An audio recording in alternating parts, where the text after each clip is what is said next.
membacakan hasil makalah kami. Saya atas nama Putri Amal Perdana dengan stambuk A111261 akan mempresentasikan hasil dari makalah kami dengan judul Konsep Pemberantasan Korupsi dan Wewenang Penegak Hukum.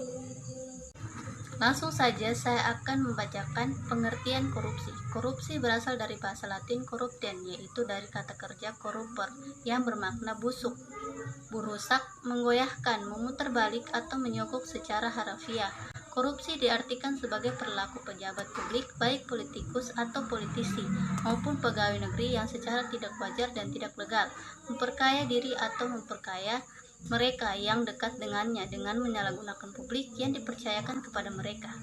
Sekian dan terima kasih. Bentuk dan jenis korupsi.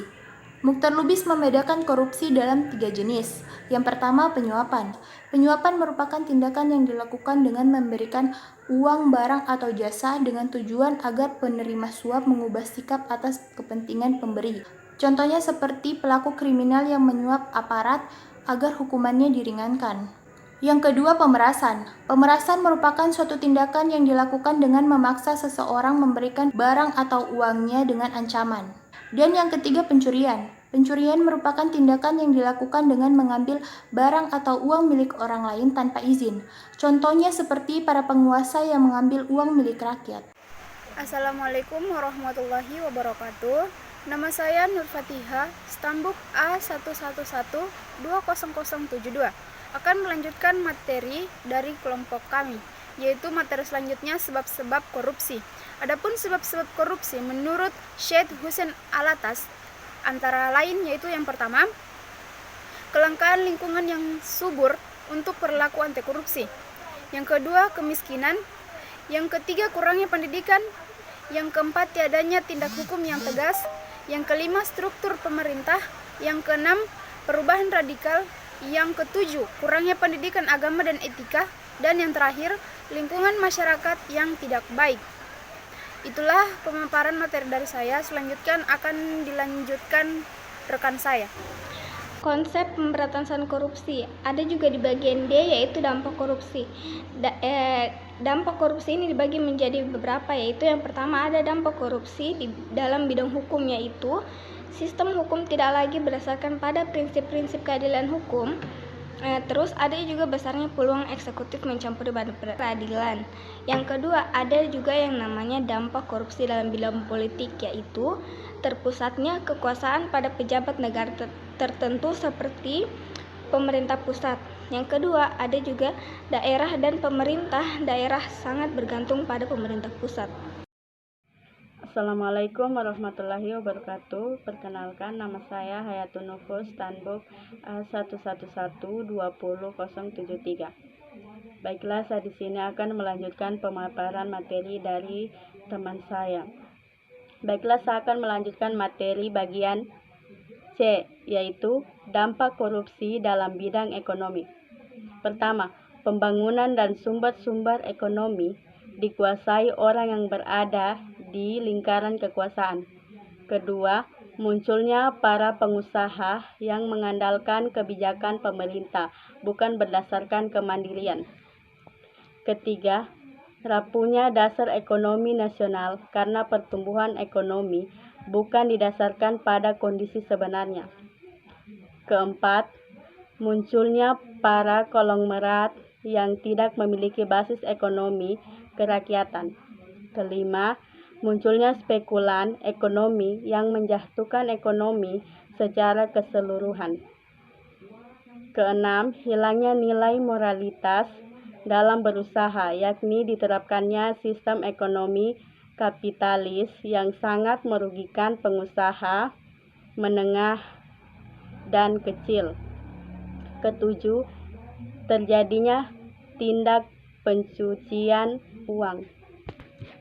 Ya, bagian D, yaitu dampak korupsi dalam bidang sosial budaya. Pertama, hilangnya nilai-nilai moral sosial. Kedua, hilangnya figur pemimpin dan contoh teladan dalam kehidupan berbangsa dan bernegara. Ketiga, berkurangnya tindak menjunjung tinggi hukum, berkurangnya kepedulian dan dan kesetiakawanan. 4. Lunturnya nilai-nilai budaya bangsa. Baik, sekian dari saya. Selanjutnya akan dipaparkan oleh teman saya. Selanjutnya bagian E, yaitu langkah-langkah atau upaya pemberantasan korupsi. Upaya yang dapat dilakukan untuk memberantas korupsi itu ada 5. Yang pertama, pemberlakuan berbagai undang-undang yang mempersempit peluang korupsi. Yang kedua, pembentukan berbagai lembaga yang diperlukan untuk mencegah korupsi. Yang ketiga, pelaksanaan sistem rekrutmen aparat secara adil dan terbuka. Yang keempat, peningkatan kualitas kerja berbagai lembaga independen masyarakat untuk memantau kinerja para penyelenggara negara. Dan yang kelima, pemberian gaji dan kesejahteraan pegawai yang memadai. Terima kasih. Assalamualaikum warahmatullahi wabarakatuh. Perkenalkan, nama saya Rini dengan stambuk A1 112088.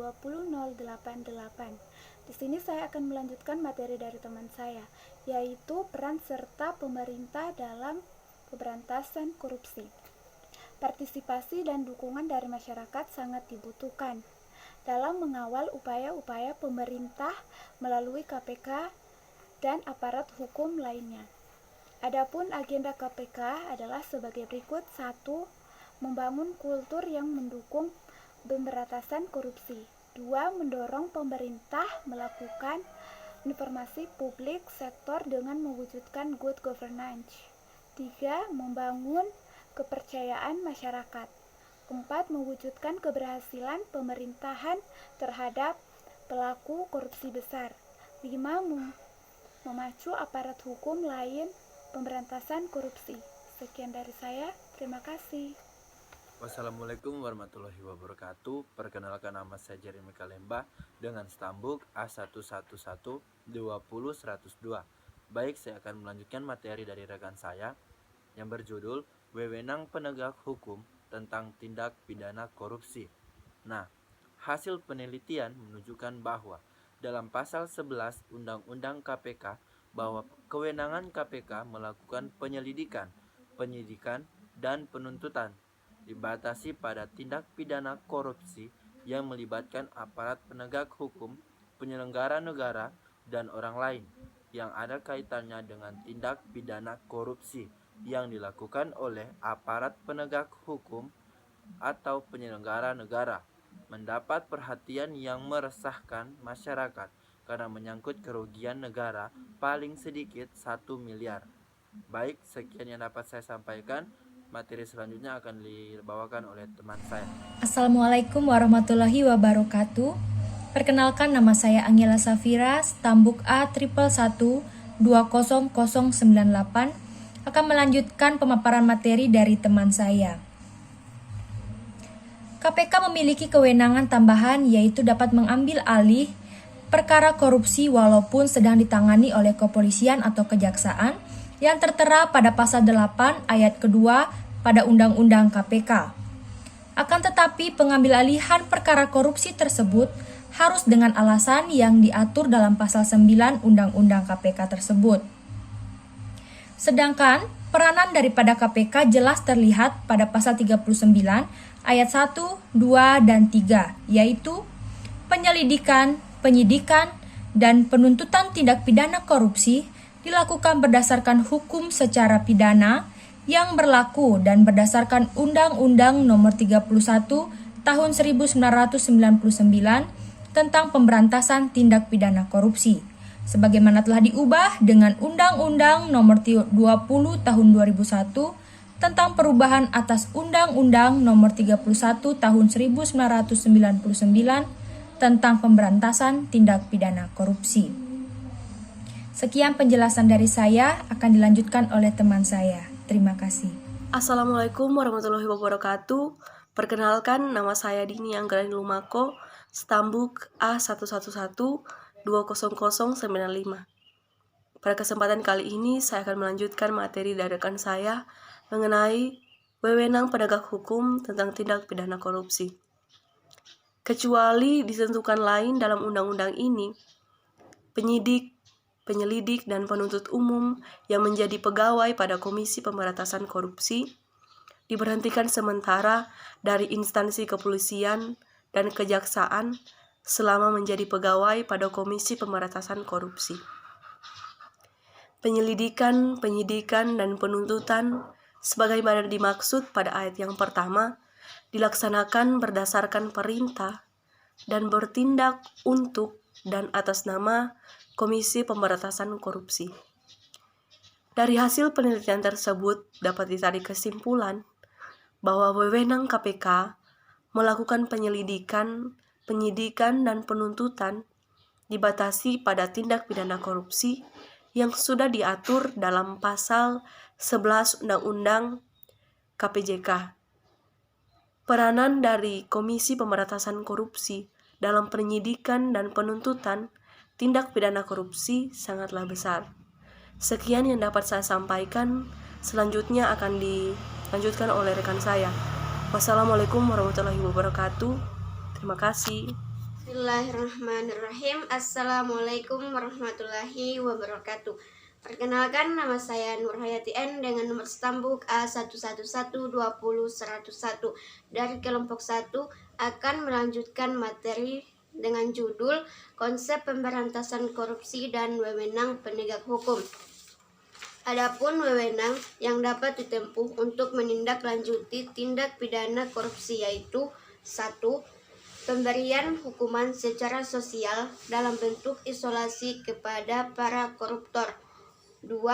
Penindakan secara tegas dan konsisten terhadap setiap aparat hukum yang bersikap tidak tegas dan meloloskan koruptor dari jerat korupsi.